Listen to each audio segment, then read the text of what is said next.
Guys, so I've been contemplating what to do. This is in regards to my tarped there 69 Charger. It is fairly stripped down. It's completely stripped down, and I've been adding up prices, you know, like what would it cost to do it correctly. And I mean, correctly the way I would see doing it. For instance, I would want to put a modern transmission.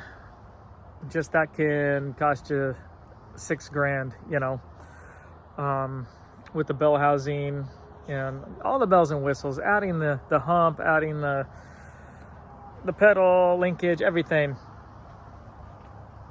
And then the price goes on and on. Like literally everything on these old cars is kind of a redo. Some guys have said, oh, well, you got to find a donor car. Find a donor car. That might have been a thing 10 plus years ago.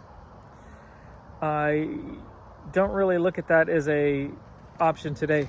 So, but I did hear you loud and clear, and I'm gonna show you something. So get a donor car, they say. Okay, donor car right there. That is the new thought on the 69 Charger. I picked this up for a pretty good deal. It's a 2006.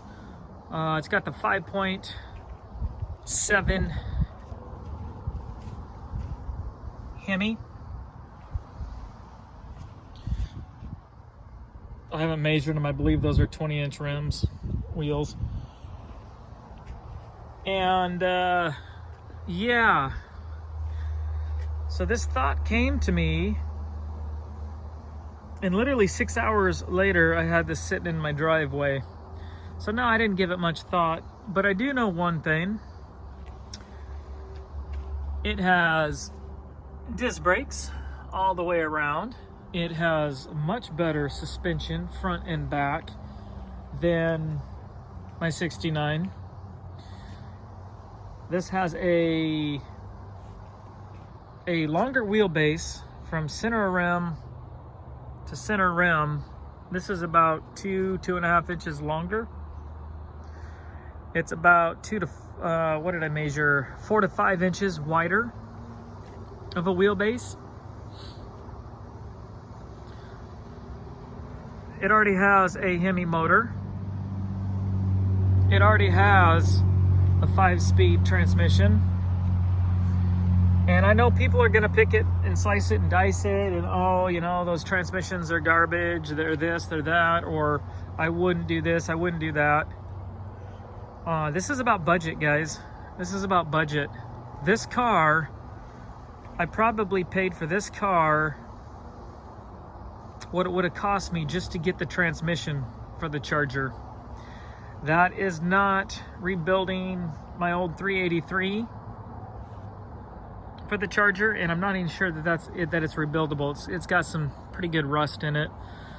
And even at that point, if I had the motor and transmission, it would be ridiculous to use the old suspension on the Charger. It would be ridiculous not to upgrade your brakes. And by the way, oh, I got it covered with the tarp, but if you were to untarp it, behind those wheels, there are no brakes. This car has been that stripped down. Somebody took all the brakes. There's so many things that doesn't include, you know, power steering. Shoot, I could sit here all day. No interior. I've got the old seats to this Charger, but they're not redone. They're literally just that, the old seats. Rusted, you'd need new foam, you'd need to cover them. I have no dash. I've got the old gauges. They're rusty. I might be able to make them work, I might not. It's also a time constraint. This has sat here for over 10 years. Why? Because I don't have the money. And if I had the money, I still wouldn't have the time. I do not believe that it's gonna be any easier to mate the 69 Charger onto this Charger. But my theory is I don't much care for the body style in these newer Chargers. The front is okay. It's got an okay stance. The back just looks like a family sedan, basically. So, you know, for me, anyway, there's no love for the outside of this car. What I would do if I mated the top of the Charger onto the floor pan, if you will, unibody of this car, I would try to maintain the as original look as a Charger as possible, meaning for me, I don't like when people shave the bumpers and tuck them in and then paint them the same color as the car, you know, like I'd hope to use original door handles, yet use the lock system off the new car. Maybe I add the sunroof.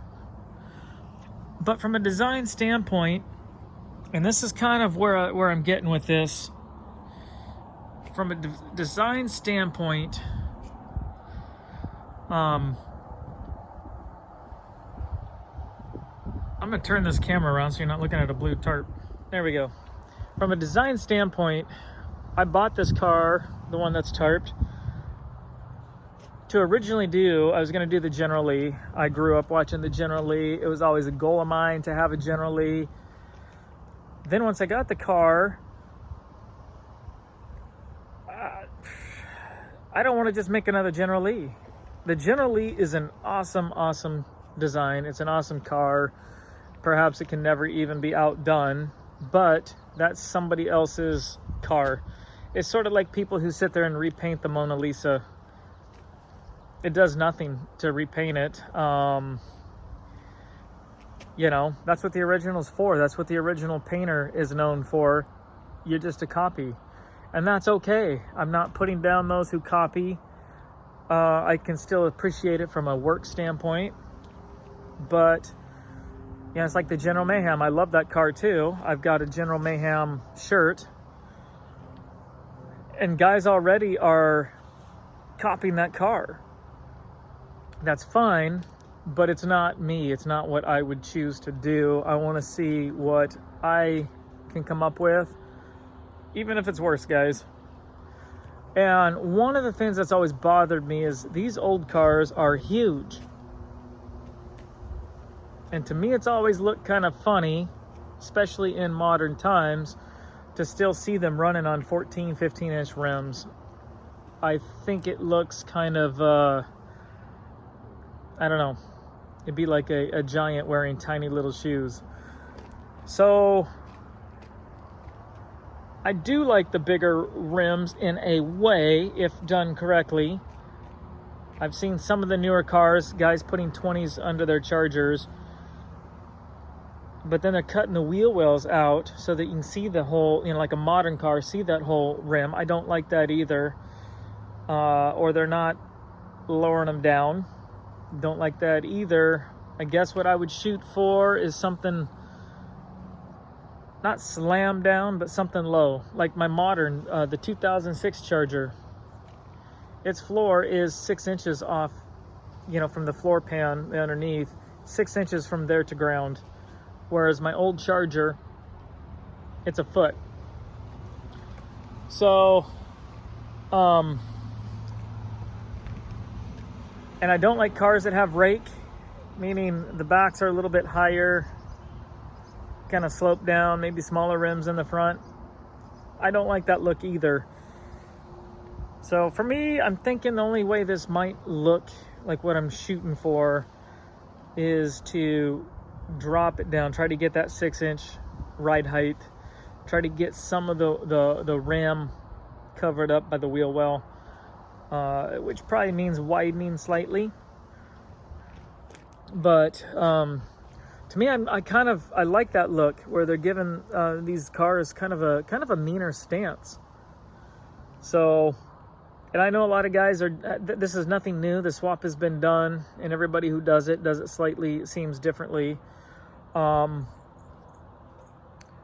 I know some people are going to say, well, why don't you put in the Hellcat? Why don't you put in the new transmission that they've got? It's much better. There's a lot of things that are much better. But this is just what's affordable. these guys are also spending 200 to 300,000 on a build.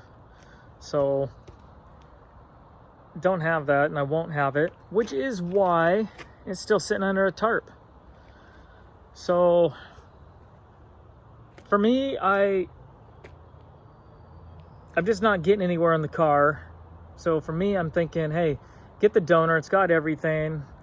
Yes, it's a lot of work, but I can actually see having this thing on the road, driving a lot sooner. It's got a awesome stereo system. Handles nice, drives nice. So sort of how to get that 2006 and the 2000 or the 1969, how to get those two to mate up. That is going to be the new project here on this channel. I am waiting on some parts. I also ordered a canvas garage. So behind the scenes, I've been getting ready. This new idea of cutting up this charger, I mean, this just happened this last week. So there sits the new donor. Yes, guys, heard you loud and clear. Get a donor car. Probably not quite what you meant, but so stay tuned.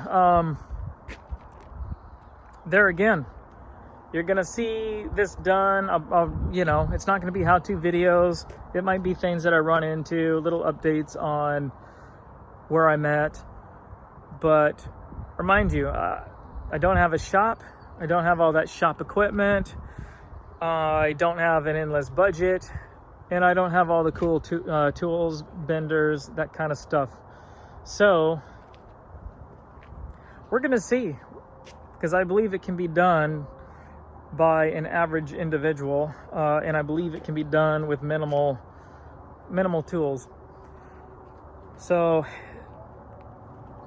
if you'd like to see that, stay tuned. Maybe subscribe, check back in, and once the parts start rolling in, we'll get going on it. Thanks, guys, and leave a comment or an idea. Maybe somebody else has already tried this, or I'd love to as well. If you guys have got projects going on and you've got them on YouTube, let me know. I love checking out other people's projects. There again, I know I'm going to get a lot of hate for this.